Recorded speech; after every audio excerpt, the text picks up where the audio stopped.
Hola, ¿cómo están? Llegamos a la última clase del curso de extraccionista y asistente de laboratorio. La primera parte de la clase del día de hoy es control de calidad en el laboratorio. Y para eso, lo primero que debemos hacer es definir qué es control de calidad. Y podemos decir que es un mecanismo diseñado para detectar, reducir y corregir posibles errores antes de emitir un resultado. Un buen resultado depende de una buena muestra, pues ese resultado será tan bueno como lo sea la muestra. Entonces, nosotros tenemos que hacer el análisis correcto, con la muestra correcta, en el paciente correcto, en el momento correcto.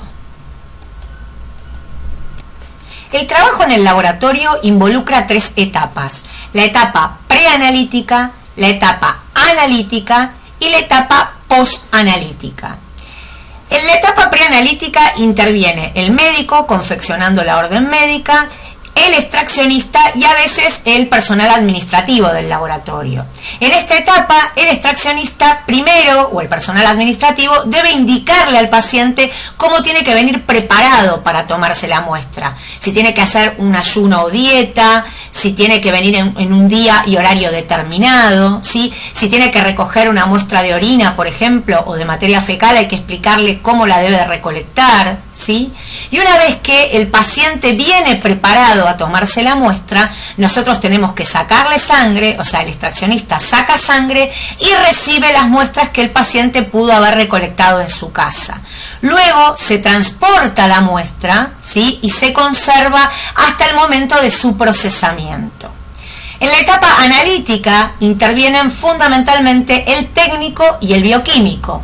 ¿Para qué? Para hacer el análisis, la revisión y seguimiento de los resultados y la interpretación de los mismos. Y en la etapa postanalítica se confecciona el informe que va a ser retirado por el paciente y luego entregado al médico. Bueno, ¿a qué denominamos fase preanalítica? La fase preanalítica es la etapa previa a la realización de un análisis de laboratorio. Esta etapa incluye la confección de solicitud de análisis clínicos, incluye también la preparación del paciente y los cuidados para obtener una muestra en forma correcta. La etapa preanalítica es muy importante, al igual que las otras, pero nosotros vamos a intervenir acá, entonces vamos a hacer especial hincapié en esta etapa. Y podemos decir que en esta etapa hay un alto impacto en la calidad de los resultados. Por lo tanto, el médico tiene que confeccionar correctamente la orden médica. Nosotros tenemos que indicarle correctamente al paciente qué preparación necesita. Tenemos que sacar adecuadamente la muestra, identificarla correctamente, transportar y conservar esa muestra también en forma correcta para la realización del análisis. Podemos decir que la etapa preanalítica se divide en 2 partes. Una que involucra la recepción y preparación del paciente y la otra que involucra la toma de la muestra, conservación y transporte de la misma. ¿Cuáles son las variables a considerar antes de tomar una muestra? Por ejemplo, la preparación del paciente. Es muy importante indicarle si necesita una dieta o un ayuno. Es importante informarle si necesita evitar situaciones de estrés o evitar el ejercicio o relaciones sexuales. Es importante también marcar, indicar la postura en la que sacamos la muestra. No es lo mismo sacar una muestra a un paciente que está parado, a un paciente que se sentó o a un paciente hospitalizado, por ejemplo, que está acostado. También es importante el horario de la muestra, ¿sí? Que se llama fluctuación circadiana.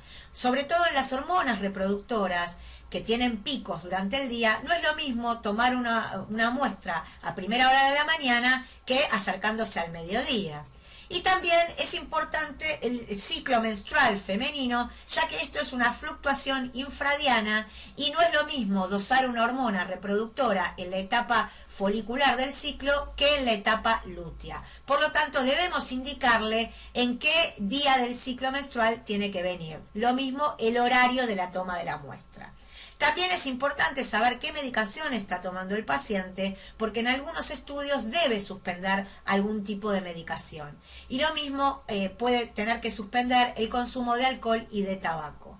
Y también es importantísimo que nosotros, los extraccionistas, sepamos bien y elijamos correctamente la zona de punción. ¿Cuáles son las indicaciones para una muestra correcta? El ayuno. Sepan que en la mayoría de las determinaciones que se realizan en el laboratorio, el ayuno indicado es de 8 horas, ¿sí? Exceptuando las determinaciones de lípidos, que requieren ayunos de 10 a 14 horas dependiendo del laboratorio. Algunos laboratorios indican un ayuno de 10 a 12 horas, mientras que otros laboratorios indican ayunos de 12 a 14 horas. Cuando uno realiza una extracción en un paciente que no ayunó o que hizo un ayuno escaso, el suero o plasma de ese paciente puede presentar una cierta turbidez o a veces el suero se puede ver blancuzco, a lo cual nosotros le decimos que está lechoso, ¿sí? Esa turbidez interfiere con las reacciones del laboratorio y entonces va a interferir en los resultados también. Sepan que un ayuno prolongado produce múltiples variaciones, como por ejemplo cambios en la concentración de ácidos grasos, en la bilirrubina, disminución de glucosa y de proteínas, aumento de triglicéridos, ya que son utilizados como fuentes de energía. Por lo tanto, hay que indicarle qué tipo de ayuno y cuánto tiempo de ayuno debe hacer el paciente, ¿sí? Que generalmente no va a ser más de 14 horas. Bueno, la dieta también es importante explicársela al paciente si requiriera una dieta especial el estudio que se tiene que realizar. Como ya vimos, hay estudios de orina como el ácido vainillín-mandélico o detección de catecolaminas, que es lo mismo, ¿no? Ácido vainillín-mandélico y detección de catecolaminas es el mismo estudio, o el ácido 5-hidroxindolacético o la determinación de hidroxiprolina en orina, necesitan una dieta previa de 3 días, de 72 horas. Y ya la vimos anteriormente cuando hablamos de orinas. En pacientes internados que tienen nutrición parenteral, o sea que tienen una vía endovenosa que los alimenta, la toma de la muestra venosa debe realizarse 4 horas después de terminar de administrar la nutrición parenteral. Bueno, el estrés es un parámetro importante también a la hora de hablar de una extracción porque puede alterar en forma reversible o en forma más profunda los resultados del estudio. Por ejemplo, induce a la producción de ACTH, de cortisol y catecolaminas y produce también aumento de colesterol, disminución de HDL, como así también el aumento de la glucosa, del ácido úrico y alteraciones en el hemograma. Otra variable a tener en cuenta es el ejercicio, ¿sí? Ya que la actividad física puede tener gran influencia sobre un gran número de determinaciones en el laboratorio, ¿sí? Hay variaciones químicas que son transitorias y otras que son más profundas y duraderas. Dentro de las más importantes podemos decir que incluyen el aumento del lactato o ácido láctico, el descenso y aumento inmediato de los ácidos grasos y la alteración de la CPK o creatinina-fosfoquinasa, de la aldolasa, de las transaminasas GOT y GPT y de la LDH, que es la láctico dehidrogenasa. Y también fundamentalmente modifica el ejercicio el valor de las determinaciones hormonales. La postura les dije que es importante a tener en cuenta, no vamos a profundizar mucho en esto, pero sepan que a veces es importante indicar si le sacamos de pie o acostado al paciente, porque eso puede tener variaciones en los resultados.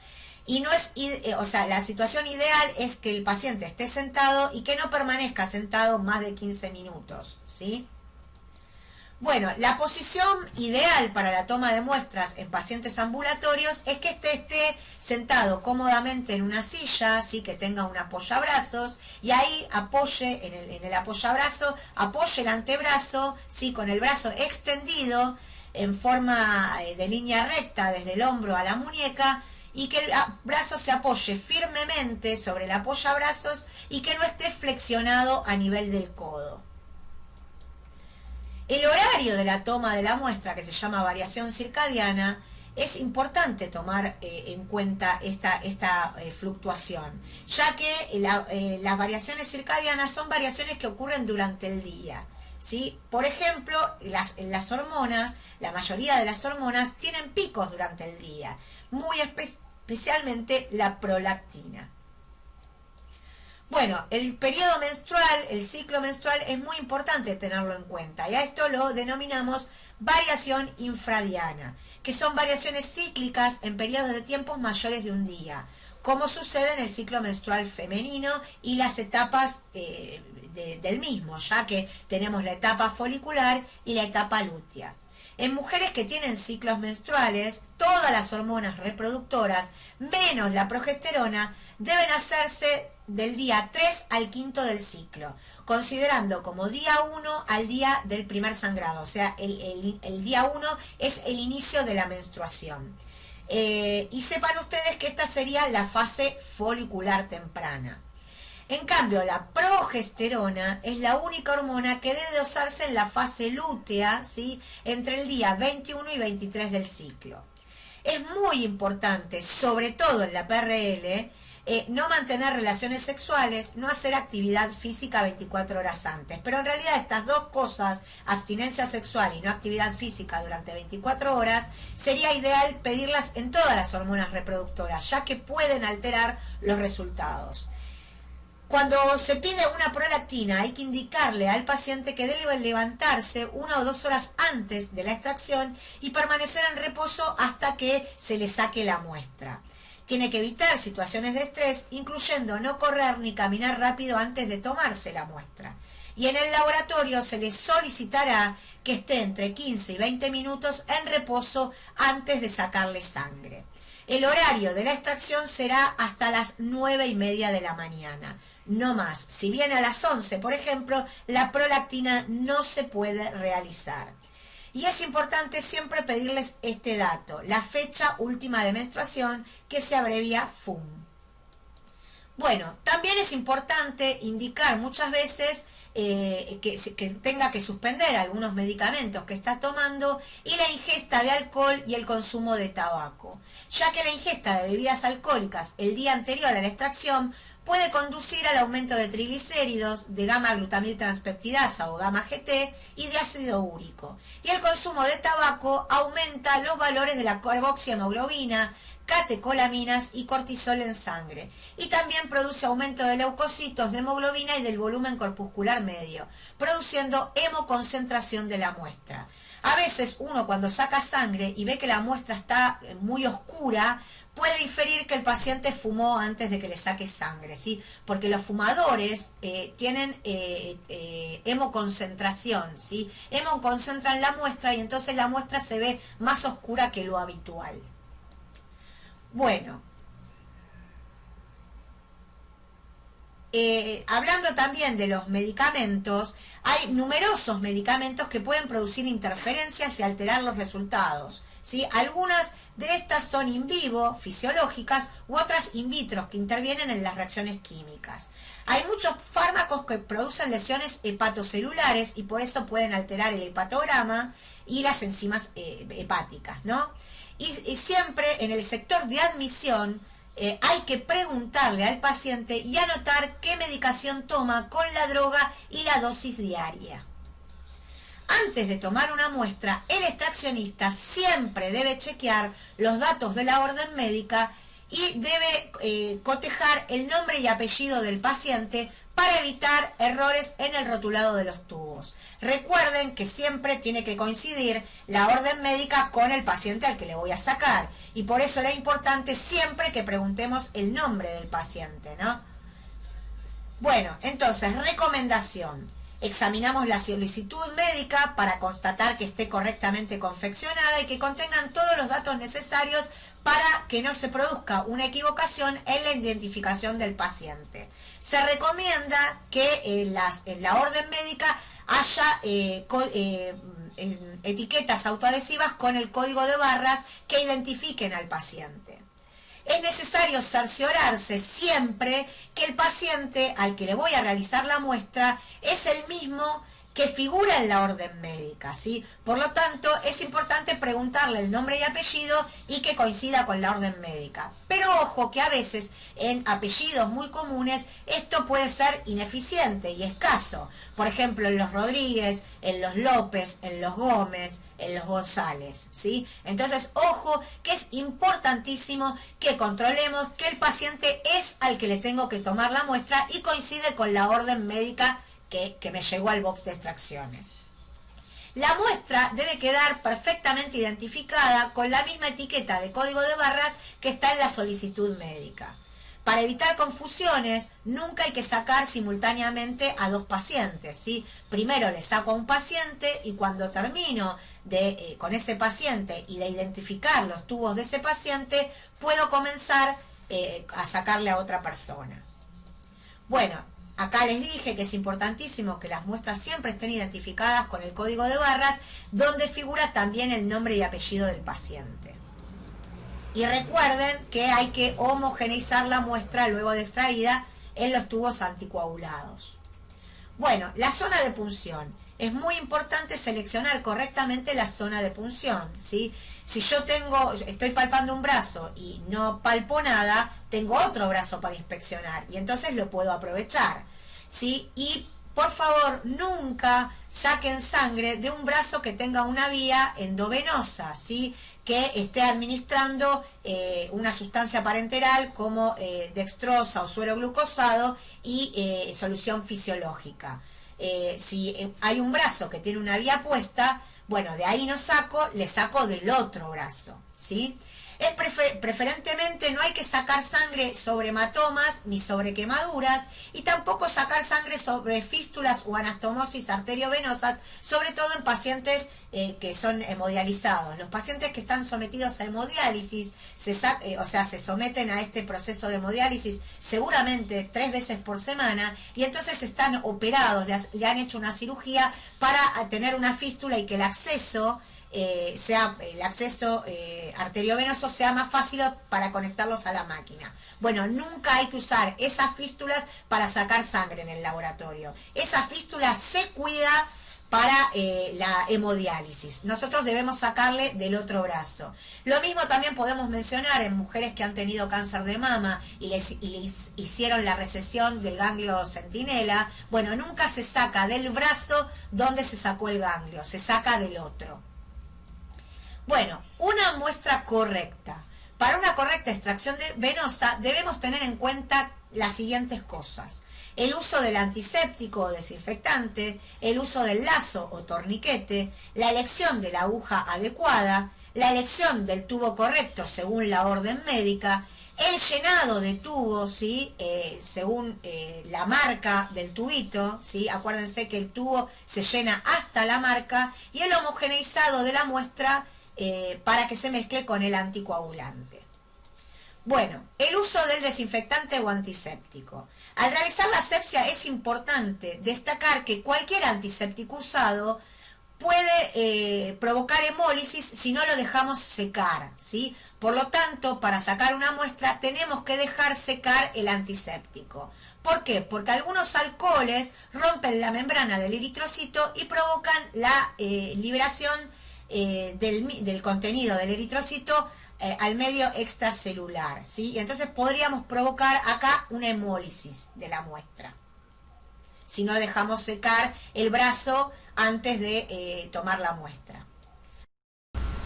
Bueno, ahora hablemos del uso del lazo o torniquete, ¿sí? Si bien poner un lazo nos facilita palpar una vena, ya que es más fácil poder encontrar una vena con el lazo puesto, hay que tener mucho cuidado porque el uso prolongado del lazo puede provocar estasis venoso, ¿sí? Y esto está contraindicado, ¿sí? Entonces, el uso prolongado puede producir cambios en los resultados de las pruebas de laboratorio, ¿sí? El incremento de la presión causa pérdida de agua y electrolitos del plasma hacia el espacio extracelular, produciendo una elevación en la concentración, por ejemplo, de proteínas, de glóbulos rojos, de glóbulos blancos, de plaquetas y de sustancias unidas a proteínas como el colesterol, los triglicéridos, el hierro, el calcio, la bilirrubina, entre otras. También es importante destacar que no se le debe pedir al paciente que abra y cierre el puño mientras se realiza la extracción, ¿sí? Esta acción de abrir y cerrar el puño se le puede pedir cuando estoy buscando la vena, cuando estoy palpando la vena, o le pedimos que abra y cierre o directamente le pedimos que mantenga el puño cerrado. Pero una vez que ya palpamos y seleccionamos la vena punzar, antes de pinchar le pedimos al paciente que relaje la mano y así la mantenga hasta el final de la extracción, ¿sí? Porque si abre y cierra el puño o lo mantiene cerrado, este movimiento, esta acción de contracción muscular provocará que se liberen metabolitos musculares del ejercicio muscular, de la fuerza que está haciendo. Y entonces sepan que es muy importante que el lazo no esté puesto mucho tiempo, ¿sí? Se recomienda no más de 2 minutos, entre 1 y 2 minutos, y si uno tarda en palpar una vena bastante tiempo porque no la encuentra, hay que aflojar el lazo e ir al otro brazo, poner el lazo en el otro brazo y palpar, ¿sí? Y hay que tratar de palpar rápidamente para después poder hacer la extracción previa desinfección, ¿no? Pero recuerden que el lazo tiene que estar puesto en un término medio, ni que esté flojito para que no me sirva directamente, ni que apriete a morir, porque ahí se produce también éxtasis venoso, ¿sí? Y hay una hemoconcentración, y recuerden que no puede estar mucho tiempo puesto. Bueno, ahora vamos a hablar de la elección de la aguja, ¿sí? La aguja correcta para que esa extracción no fracase y se pueda sacar correctamente la muestra. La premisa que hay que tener en cuenta es que la aguja tiene que ser más pequeña que el calibre de la vena, ¿sí? Entonces, en venas pequeñas vamos a usar agujas 25G, que son las de color naranja, y en venas que no refieren dificultad, en venas normales, vamos a usar agujas 21G, que son las de color verde. ¿Por qué? Porque si la aguja es más grande que el calibre de la vena, esa extracción va a terminar en un fracaso porque la vena se va a romper, ¿sí? Y la sangre que pudiera haber sacado va a estar hemolizada.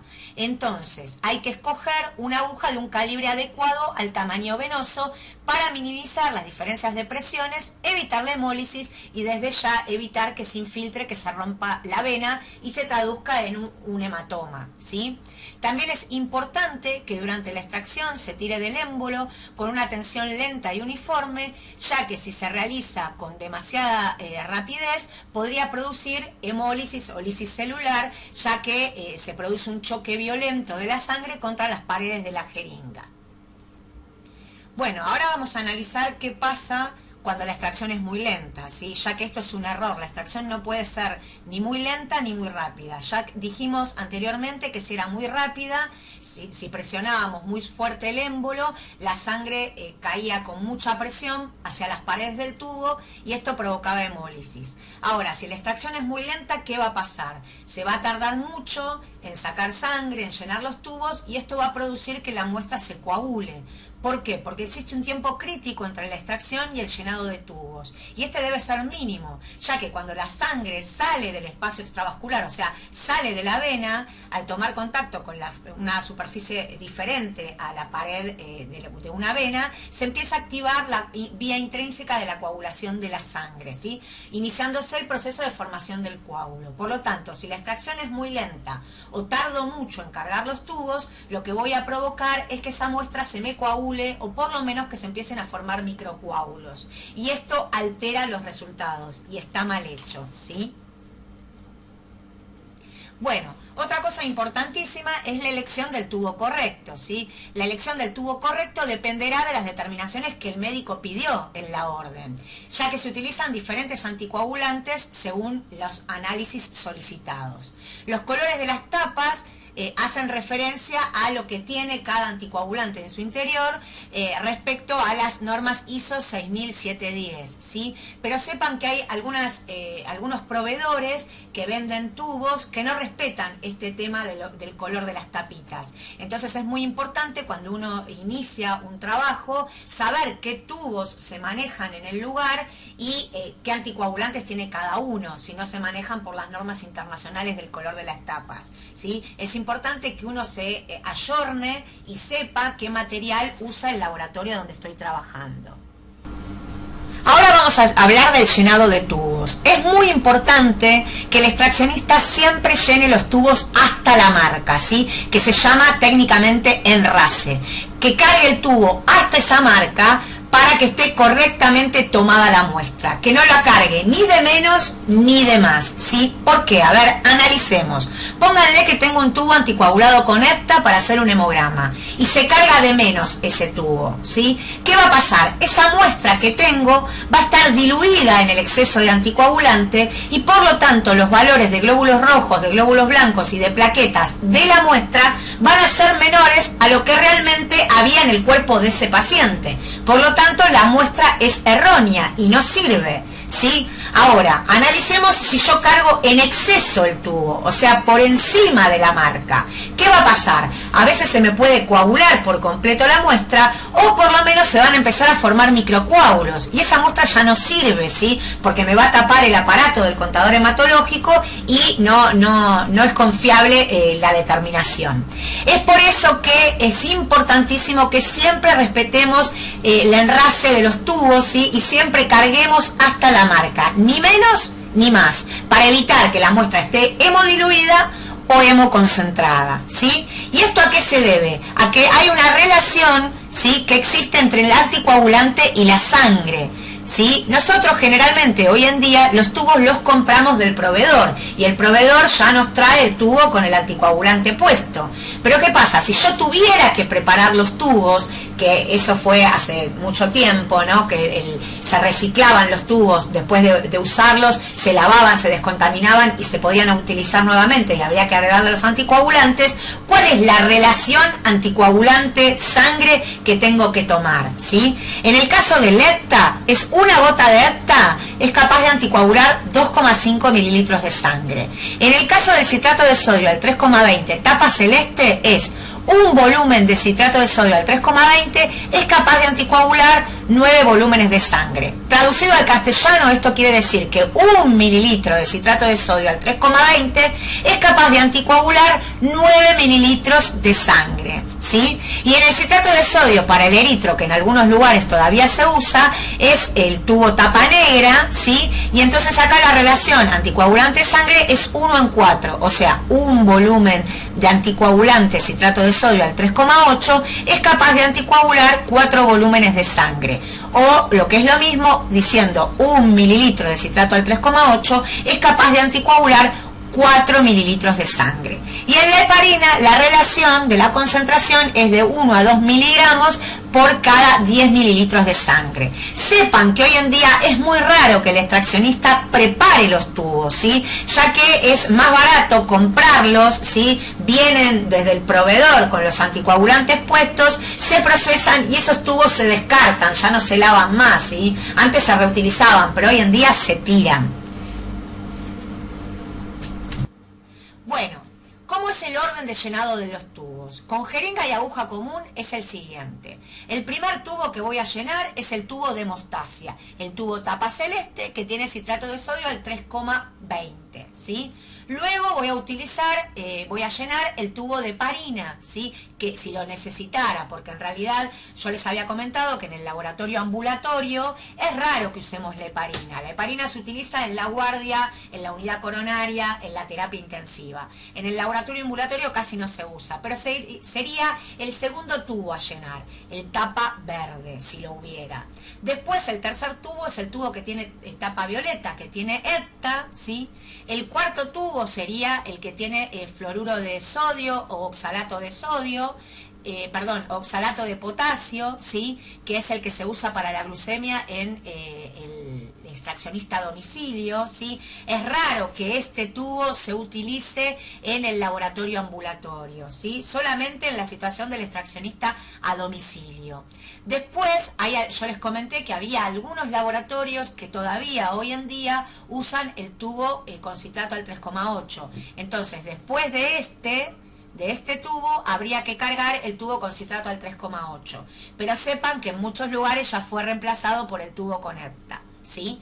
Y por último, los últimos tubos que habría que cargar son los tubos que van a coagular, el tapa roja o el tapa amarilla. Bueno, y el orden de llenado de los tubos con el sistema de tubos al vacío es el siguiente. Los primeros tubos o botellas que hay que llenar son las que se usan para hacer hemocultivo. Pero ¿qué pasa? Es raro que en el laboratorio ambulatorio se tomen muestras de hemocultivos, porque el hemocultivo generalmente se toma en el paciente internado, hospitalizado, que quizás hizo una infección intrahospitalaria, o en el paciente de guardia, ¿sí?, que está febril y antes de su internación se decide hacer un hemocultivo. Entonces es una situación poco frecuente en el laboratorio ambulatorio. Por lo tanto, el primer tubo que yo tendría que cargar, si estas botellas no existieran, es un tubo seco, ¿sí?, un tubo que no tiene nada, un tubo tapa roja, y lo voy a tener que descartar después, o sea, saco ese tubo pero lo voy a tirar. El segundo tubo sería el tubo de hemostasia, que es el tapa celeste, citrato de sodio al 3,20. Luego un tubo para hacer determinaciones en suero, tapa roja, ¿sí? Luego el tubo de heparina, si lo hubiera, tapa verde. Continuando el tubo de tapa violeta con EPTA. Luego el tubo de glucosa, si hubiera, que es tapa gris, ¿sí? Sepan que este tubo solamente hoy en día se utiliza en el extraccionista a domicilio, porque la glucemia en un laboratorio ambulatorio se hace con tubo seco, ¿sí? Y por último, el resto de los tubos se llenan luego de glucosa, ¿sí? Y acá estaría el tubo de eritro, si lo hubiera, ¿sí?, el tapa negra.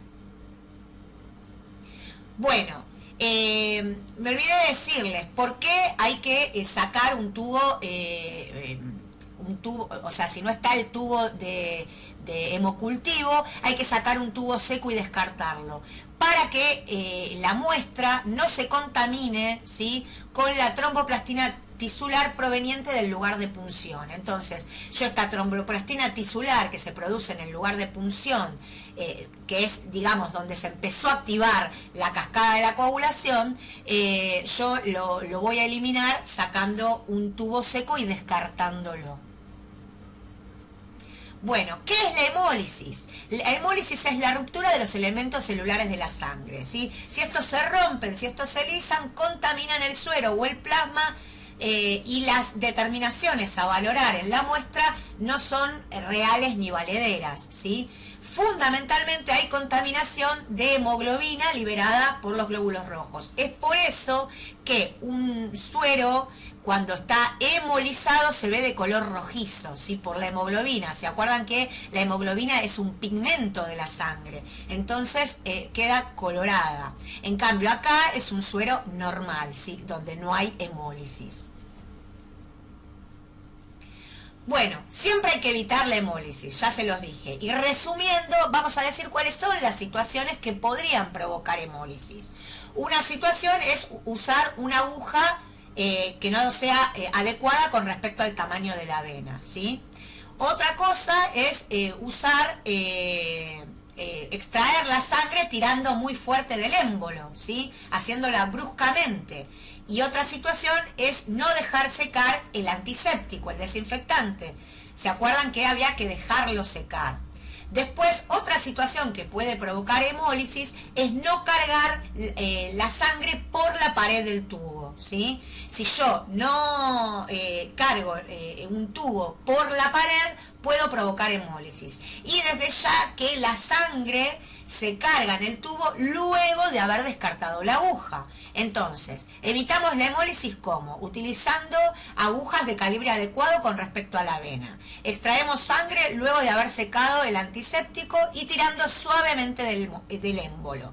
Cargamos el tubo por la pared del mismo y luego de haber descartado la aguja. Y acto seguido, cerramos el tubo y lo homogeneizamos con delicadeza, ¿sí? Un buen homogeneizado de la sangre con anticoagulante evita la formación de coágulos, ¿sí?, y debe realizarse como mínimo 6 veces, ¿sí? Y recuerden que el movimiento es un movimiento suave, lento, ¿sí? Nunca se debe agitar un tubo, porque esta acción también produce lisis del glóbulo rojo y termina en una muestra hemolizada.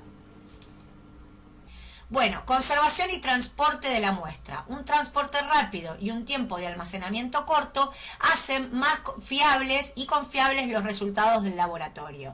Generalmente hoy, por controles de calidad, si se usan tubos al vacío, ¿sí?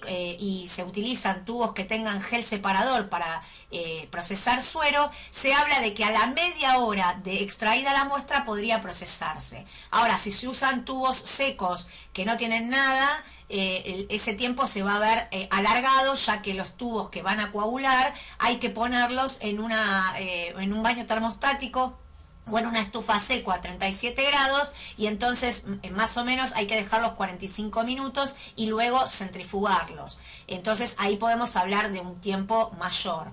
Como mucho 2 horas de extraída la muestra debería procesarse, ¿sí? La muestra y hacer el análisis. Los controles de calidad vigentes hoy en día hablan de que una buena práctica profesional es a la media hora de extraída la muestra. Bueno, ahora vamos a hablar de las complicaciones asociadas a una punción venosa, lo que nunca queremos que nos pase a nosotros los extraccionistas. Lo primero que podemos nombrar es la flebitis, que es la inflamación de la vena utilizada, caracterizada por lo que se llama tetrada inflamatoria, que se caracteriza por el rubor, que es el eritema, o sea, el enrojecimiento de la zona, el tumor, que es el edema, que es la hinchazón, el calor y el dolor, ¿sí? A veces, cuando uno está comenzando a sacar sangre por primera vez, puede provocar una flebitis, ¿sí? Pero a lo largo de la práctica esto ya no se comete más, este problema.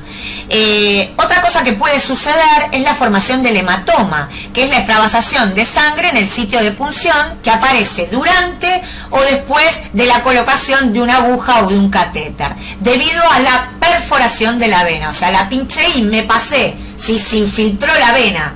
Entonces, eso se caracteriza por la coloración. El hematoma primero es medio rojizo y después se pone de color violáceo. Esto también puede suceder cuando empezamos a practicar, ¿sí? Lo que nunca puede pasar, ni como practicantes, ni como extraccionistas, ya con nuestro puesto de trabajo, es la celulitis, ¿sí? Que es la inflamación aguda del tejido conectivo de la piel que resulta de una infección generalizada por estafilococos, estreptococos u otras bacterias, ¿sí? ¿Por qué? Acá es porque no se hizo la asepsia y entonces al no desinfectar algunas bacterias de la piel las metimos en el endotelio vascular, ¿sí? Y entonces provocamos una infección y eso es peligroso, ¿sí? Eso no debería pasar nunca. Nunca nos podemos olvidar de desinfectar. Y si la desinfección es escasa, por ejemplo, saqué un algodón muy sucio, tengo que volver a agarrar otro algodón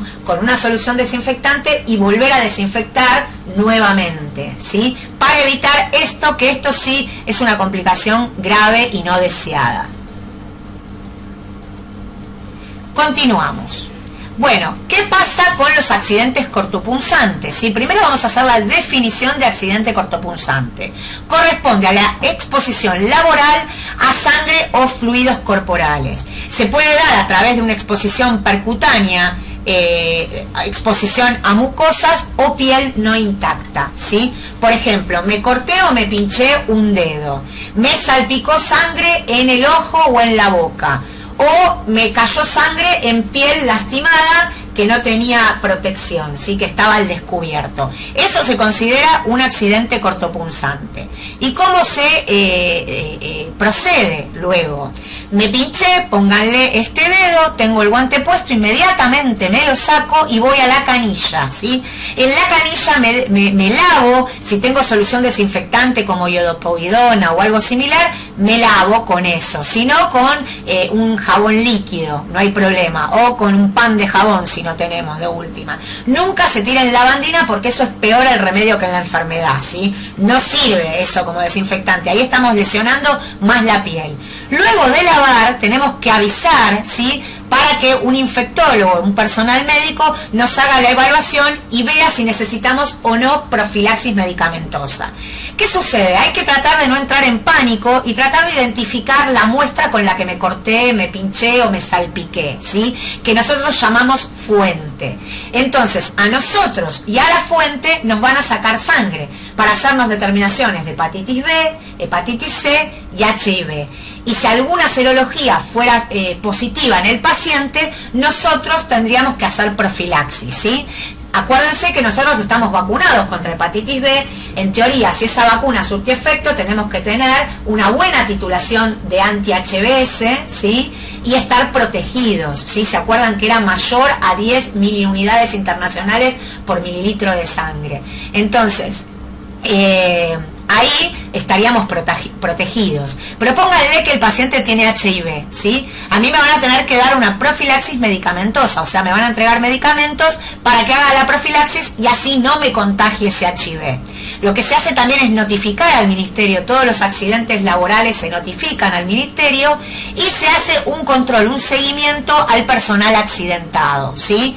Que en muchos lugares todavía por una cuestión legal se sigue haciendo hasta el año. O sea, me pinché hoy, bueno, dentro de un año me van a terminar de hacer los estudios serológicos para cerrar la historia del accidente cortopunzante. Sepan que si pasados los 6 meses, o sea, a los 6 meses a mí la serología me da negativa, ya se olvidan de que sea una posibilidad de una infección profesional, ¿sí? Si a los 6 meses da negativo, ya está, ya se terminó. No hay problema de contagio por ese accidente. Bueno, recuerden siempre, es muy importante, usar siempre todas las barreras de protección, porque nos salvan y nos protegen la vida. La mayoría de los accidentes laborales suceden por haber violado normas de bioseguridad, por lo tanto hay que respetarlas. Cuídate. Bueno, terminamos esta presentación, nos vemos en la próxima, que es de enfermedades infecciosas.